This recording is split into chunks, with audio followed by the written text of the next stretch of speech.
The fish in this tributary had been worked over all spring and summer. The stream levels were low. The water wasn't too warm, but it was teetering. The majority of fish had dropped out of this tributary back to the main river. Those that remained were sluggish, most glued to a rock and shut down by late afternoon.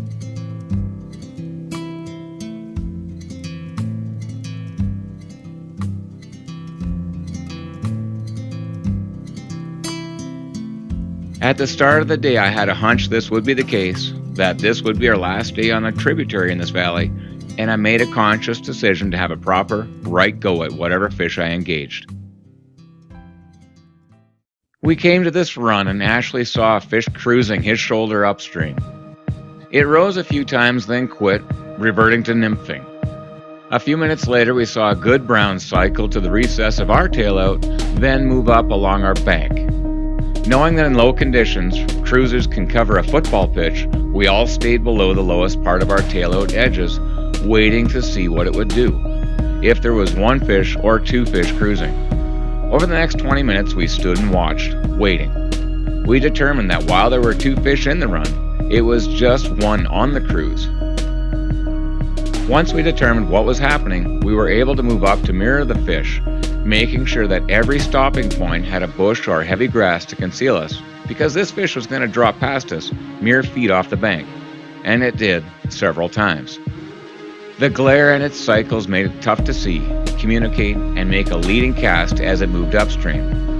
I wanted to avoid presenting to a downstream moving fish and inducing a take straight at me. I wanted to ensure a solid hookup. There was one point about 15 minutes in that the fish was angling across the river, ferrying across at an angle to my feet. I was in a bow and arrow positioning and could have easily let launch at any moment, but the angles didn't feel right. It took everything in me to hold off. I wanted to let loose, but I knew there would be a better opportunity. It was painful, but I stood there for 2 minutes in position, not flinching to not tip off the fish. It finally moved up. As time passed, I was able to get a few casts of the fish at about the 40-minute mark. These are fish that have all day to inspect things.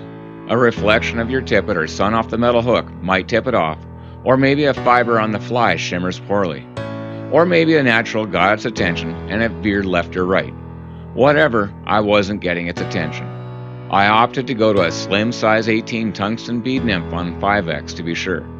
Now I really had to ensure it wouldn't be a downstream or off-angled eat. While I cursed a pickup of wind in the moment because it made sighting tougher, I also knew that it would give me better cover in the bright, clear, low water conditions, allowing a cast without spook-inducing disturbance from my leader. I could go at the fish. When the fish moved on to a shallow hump, I knew this would condense its feeding window. I cast to lead its line. It never veered. I lowered my rod tip and slowly picked up the inches of tip slack in my line. I wanted to ensure a clean hook set. It came just below my dry, the big white mouth opened, closed, and I did a crossbody hook set as to angle downstream as much as possible to offset the fish's angle, and it connected.